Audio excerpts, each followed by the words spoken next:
This sermon is R-rated. Yes, that's right. On the occasion of our final worship in this treehouse sanctuary, I've chosen to do an R-rated sermon.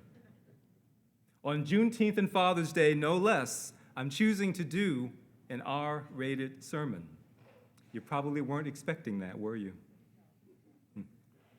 Let's take a moment to let it sink in. But before you cover your eyes and plug your ears, before you hustle your children from the sanctuary or away from the screen you may be watching at home, let's probe this R rating just a bit. No, there is no gratuitous sex in this sermon. I do make passing reference to the OWL curriculum, something we all should be proud of. The Our Whole Lives, or OWL curriculum, has been used in UU congregations for decades and has helped us raise at least 2 generations of sexually healthy and socially conscious Unitarians. But this sermon isn't rated R because of its brief sexual reference. This sermon does contain violence, but that's not why it's rated R. I do dwell on violence longer than you are likely to be comfortable with. Frankly, I dwell on it longer than I am comfortable with. But the violence is PG at most. It's no worse than what you might read in your daily newspaper. So violence doesn't earn this sermon its R rating. There are no curse words, although I am going to say the word damnation, but not in a cursing manner. There's no foul language, no inappropriate jokes. Well, maybe there's one inappropriate joke, but it's nothing too serious. You could easily say it on network television. The R rating is because this sermon deals with reality. Reality as I see it, as some others that I will reference also see it. Reality as I suspect many of you see it, or perhaps fear it. Now, raise your hand if you come to church to escape reality. Don't be shy, raise your hand. Sometimes I come to church to escape reality too. Church can be fun. We sing, we clap, we hug friends and acquaintances indiscriminately. At least we used to, not so much now, but we will be huggers again soon. It's okay if sometimes that's why you come to church. But ours is not a religion that avoids reality. True, we choose to give hope in our sermons rather than hellfire. We offer dreams rather than damnation. But we do not avoid reality. And this sermon is rated R for reality. Now, there are 2 other reasons why this sermon is rated R, but we'll return to them later. Right now, before we start, let's just take a breath together. Breathe in, inhale deeply. Pause and hold that breath in the tension of your lungs. Now exhale completely, relaxing that tension. Let's remember to breathe as we begin our R-rated journey.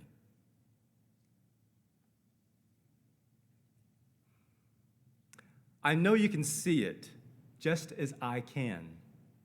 You can see it in the 6th of January assault on Congress to disrupt the peaceful transfer of power, an assault that grows more distant with each passing day, yet simultaneously more present with each distorted recollection, an assault that's especially present for us in the midst of congressional hearings. You can see it in the failure to renew old and to pass new voting rights legislation, all while voting districts are gerrymandered, because that is the way it has always been done.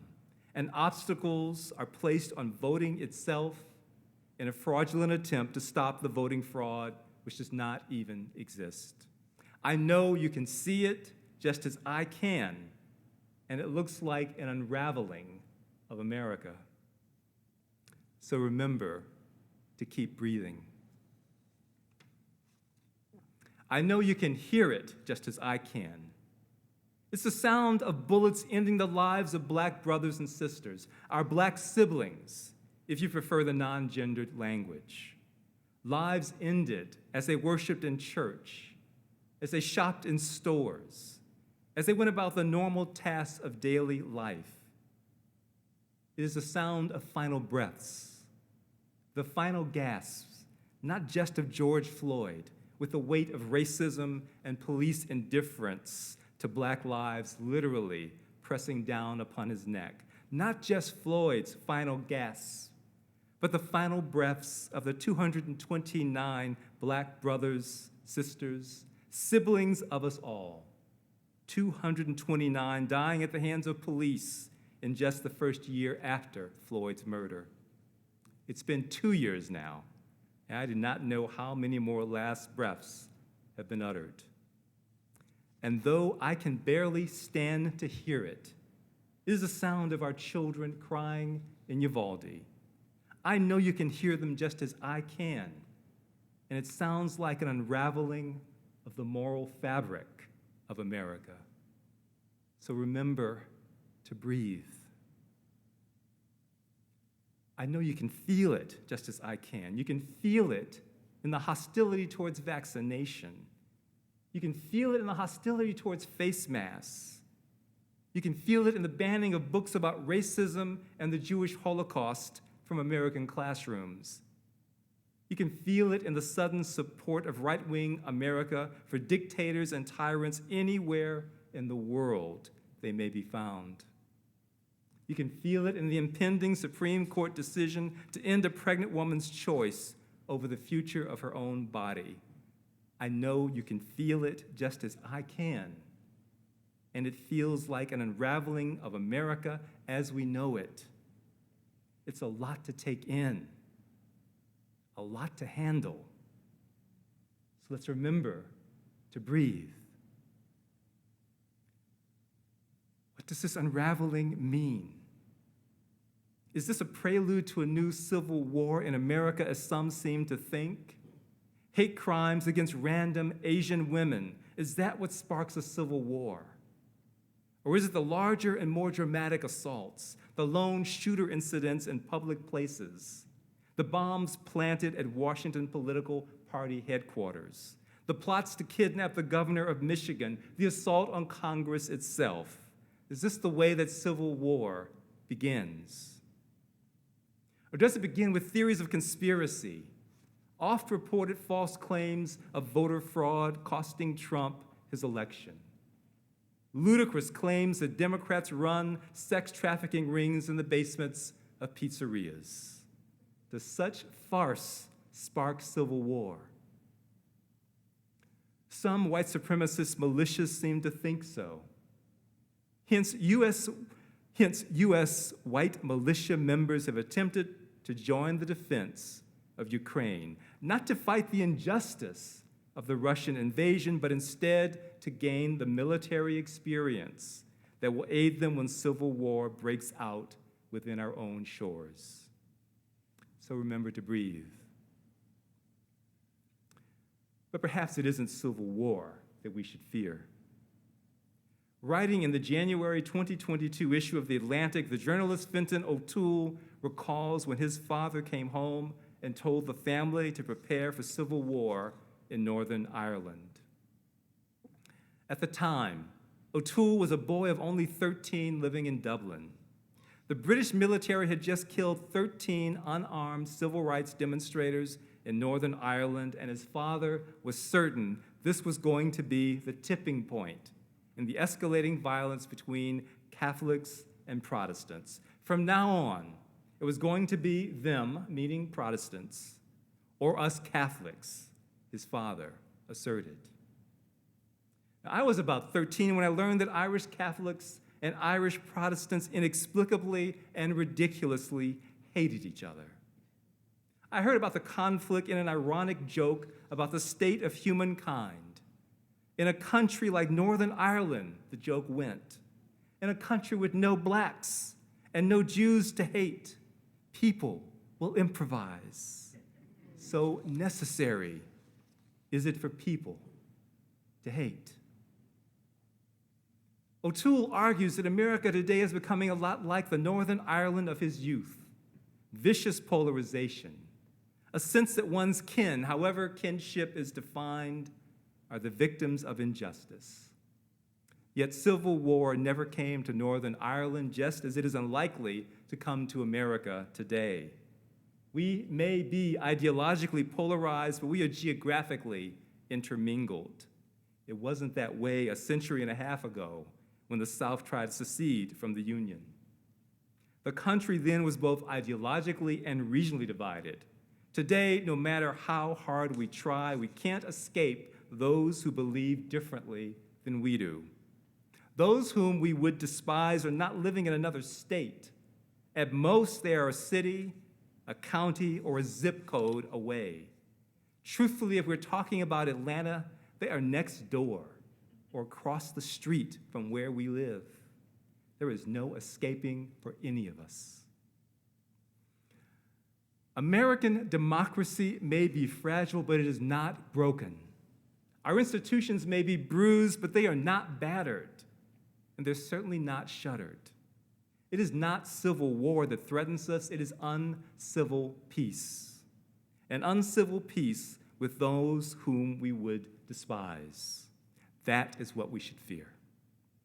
That is how it happened in O'Toole's Northern Ireland. A civil conflict, not quite escalating to a civil war, ensued for 30 years.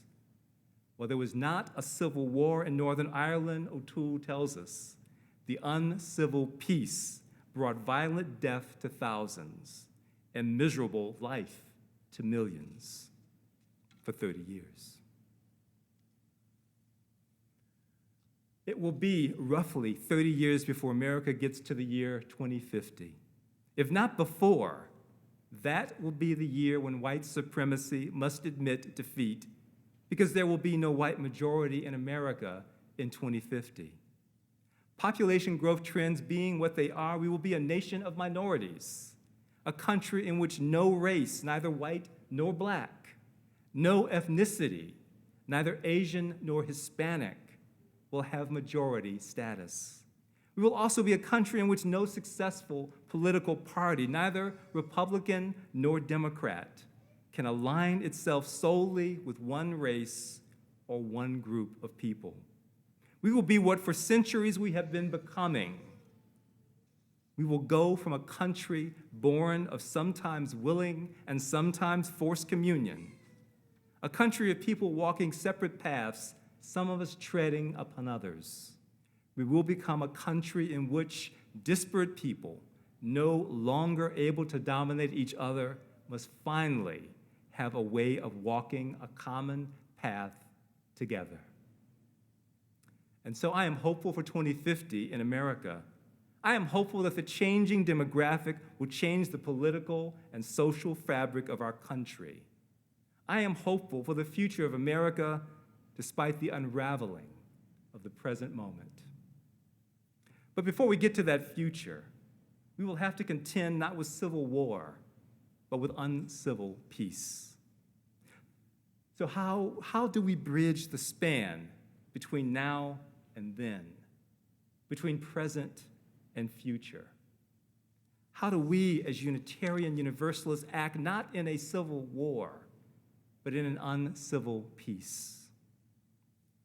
I said this sermon was R-rated for reality, but also for two additional reasons. I come now to those two final reasons. The sermon is also R-rated because it is about resistance and restoration. Can I get an amen? Amen. Now, when I first came to UCA some 30-odd years ago, I hardly recognized that this was a Southern congregation. No preacher ever asked for and no preacher ever received an amen. We used to be terrible at call and response, but contrary to all expectation and against all odds, we've gotten better. Amen. Amen. You might even say we've become Southern. On this, our final Sunday, we're going to shake the leaves off this treehouse. Say it after me. I will resist. I will resist. I will restore. I will restore. In states like Texas, UUs are resisting the efforts of legislators to criminalize people who seek life-saving, gender-affirming health care for their trans children. Amen. Though such care has saved trans children from suicide, legislators in Texas would rather traumatize those children further by taking them away from supportive and caring parents. And so you use resist in the courts. Say it after me: I will resist. I will resist. I will restore. I will restore. In states where women have lost reproductive choice, you use a forming what I like to call a modern underground railroad. You use risk being ridiculed, sued, and even violently assaulted, but you use are flying impoverished and disempowered women to places where they can access reproductive choice services no longer available in their home communities. You use take on these risks to preserve the liberty and privacy of all women. Say it: I will resist. I will resist. I will restore. I will restore.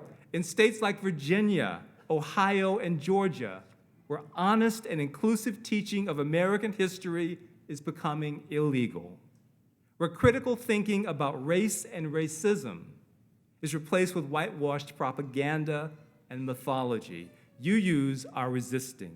We're creating inclusive history and social science curricula taught in church, if not in school. We're creating kindergarten through 12th grade appropriate lesson plans that do not avoid the realities of our shared American history, because children are not made strong, healthy, and proud by being lied to. Healthy identities are built upon truth, and self-respect withers if not accompanied by a healthy respect for all. Just as we have in our whole lives curriculum to lead our children and youth to healthy sexual identities, perhaps soon we will have in our whole nation curriculum to lead our young people to a broad and inclusive American identity. Say it: I will resist. I will resist. I will restore. I will restore. Not everyone can do the large things, but we don't have to aim for the sky. We can resist with small acts of courage and creative sabotage. We can restore with gentle acts of kindness, civility, and love. There is no one path to resistance, no single recipe for restoration. There are many. Go to school board meetings just to let harried and harassed school officials know that there's still sane parents out there. Throw banned book parties for children. Sponsor youth sport leagues that do not force trans kids to deny who they are in order to compete. Georgia legislators are trying to suppress under-resourced minority votes by, among other things, banning offering water to people standing in long voting lines in the hot sun.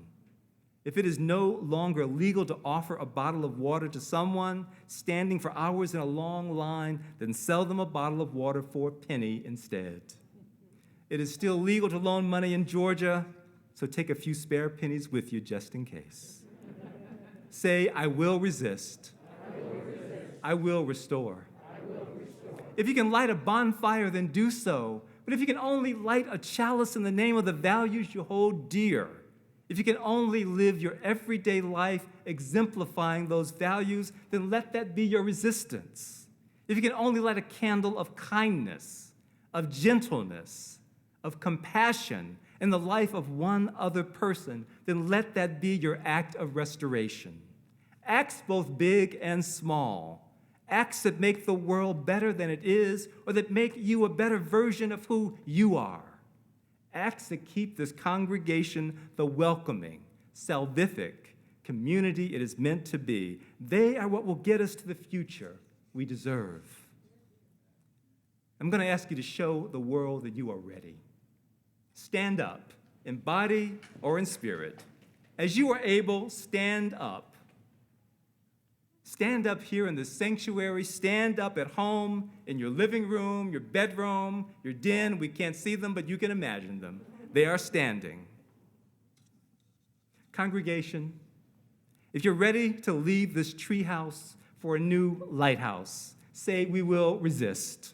We will resist. If you're ready to end this sojourn in the forest for a new house of worship, welcome, and hope, say, we will restore. We will restore. Louder, we will resist. We will resist. We will restore. We will restore. We will resist. We will resist. We will restore. We will restore. Congregation, congregation, great God, we are on our way.